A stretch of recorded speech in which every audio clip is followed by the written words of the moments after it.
tugas dari salah satu dan semua anggota. Yang pertama itu Maulana Ibnu Al-Arabi sebagai penyaji materi pertama, dan yang kedua Ahmad Rawi sebagai penyaji materi kedua, dan juga yang terakhir saya sendiri sebagai moderator. Jadi tidak usah berlama-lama, langsung saja ke presentasinya. Assalamualaikum warahmatullahi wabarakatuh. Nama saya Maulana Ibnu Al-Arabi sebagai penyaji materi pertama. Bab 1 pendahuluan. Latar belakang.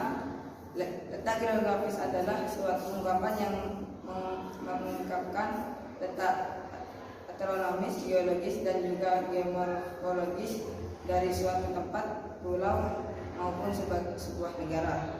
Kita dapat mengetahui letak geografis suatu tempat atau negara yaitu dengan cara melihat posisi garis lintang dan juga garis bujur.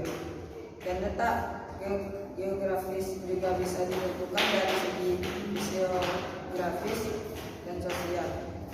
Yang pertama, letak astronomis. Letak astronomis adalah letak wilayah berdasarkan posisi garis lintang dan garis bujur. Pengertian garis bujur sendiri adalah garis kaya yang melintang melingkari bumi dan membagi bumi menjadi dua bagian, yaitu belahan bumi utara dan selatan. Kedua adalah letak geologis, yaitu letak suatu tempat berdasarkan bantuan yang ada di dalam bumi. Selanjutnya geomorfologis, yakni letak suatu negara berdasarkan bentuk permukaan bumi. Yang keempat adalah letak fisiografis, yakni letak suatu tempat berdasarkan segi fisiknya. Dan tentunya yang terakhir adalah sosial, yang merupakan letak suatu wilayah berdasarkan pada keadaan sosial dan budaya di wilayah yang bersangkutan terhadap wilayah lain di sekelilingnya. Koordinat negara Turki yakni 39 knot 35 I. Mempunyai makna knot yakni utara dan is adalah timur. Eits, sebelum kita masuk ke pembahasan, saya sebagai moderator akan memberikan rumusan dan juga tujuan dari makalah ini. Dari rumusan makalah kita yaitu di manakah letak astronomis, geologis, geomorfologis, biologis, dan tentunya sosial dari negara kita yaitu Indonesia. Yang kita bisa lihat jawabannya di pembahasan. Dan rumusan masalah selanjutnya adalah letak geografis Turki, negara yang menghasilkan sejarah mengenai peradaban Islam di dunia dan juga menjadi tempat surga bagi para arkeolog dan sejarawan dunia. Dan tentunya sudah kita jawab di pembahasan. Baik teman-teman, mungkin hanya itu rumusan masalah pada pembahasan atau makalah yang telah kita buat. Selanjutnya tujuan dari makalah ini ya. Baik teman-teman, jadi tujuan kami membuat makalah ini ya adalah untuk memberitahu kalian materi yang sedang kita bahas, yaitu letak geografis antara dua negara yaitu Indonesia dan selanjutnya adalah Turki. Mungkin hanya itu tujuan dari makalah ini dibuat. Assalamualaikum warahmatullahi wabarakatuh. Perkenalkan, nama saya Ahmad Rawi. Di sini saya sebagai pemberi materi kedua. Bab 2, pembahasan letak geografis wilayah di Indonesia. Pengaruh letak geografis wilayah Indonesia adalah adanya beberapa kondisi seperti wilayah, iklim, dan kehidupan sosial dan budaya yang beragama. Secara lebih jelas mengenai beberapa kondisi yang terjadi karena adanya pengaruh letak geografis sebagai berikut. Yang pertama, mengalami dua musim. Indonesia mengalami dua musim setiap tahunnya, yaitu musim kemarau dan musim penghujan. Hal tersebut disebabkan karena adanya angin muson timur dan angin muson barat. Angin muson timur bertiup di benua Australia menuju benua Asia pada bulan April sampai bulan Oktober dan tidak membawa uap air, sehingga wilayah Indonesia pada waktu tersebut mengalami musim kemarau. Sedangkan angin muson barat yang bertiup dari benua Asia menuju benua Australia membawa banyak uap air pada bulan Oktober sampai bulan April, sehingga pada bulan tersebut wilayah Indonesia mengalami musim penghujanan.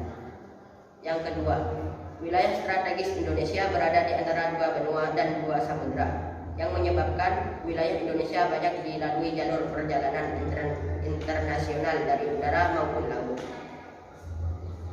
Selain itu, wilayah yang strategis menyebabkan Indonesia memiliki zona ekonomi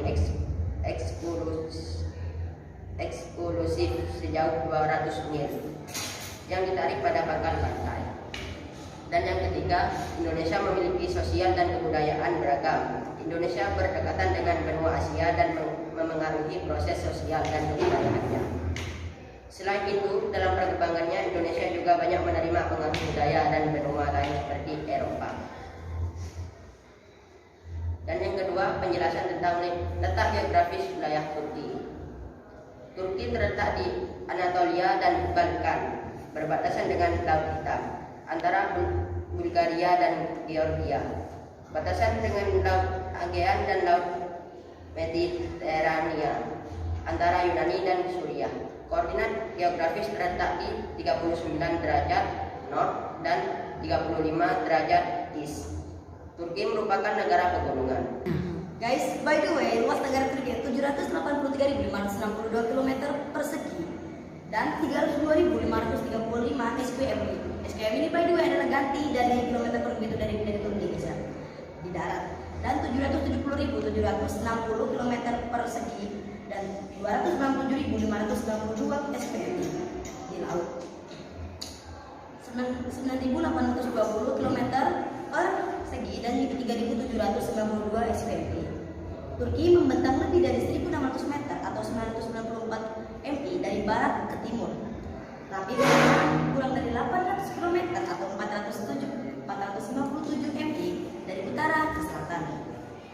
Total luas daratan sekitar 783.562 km persegi dan 302.535 SPMI dengan rincian 756.816 km persegi dan 262.208 SPMI berada di Asia Barat atau Anatolia dan 23.764 km persegi dan 9.175 SPMI berada di Eropa Tenggara. Anatolia atau dalam bahasa Turki adalah Anadolu, yang artinya semenanjung besar dan menyerupai persegi panjang yang terletak sebagaimana jembatan antara Eropa dan Asia. Wilayah Anatolia Turki merupakan 97% dari total wilayah negara itu. Wilayah itu juga dapat disebut Asia Kecil, Asiatik Turki atau daratan Anatolia.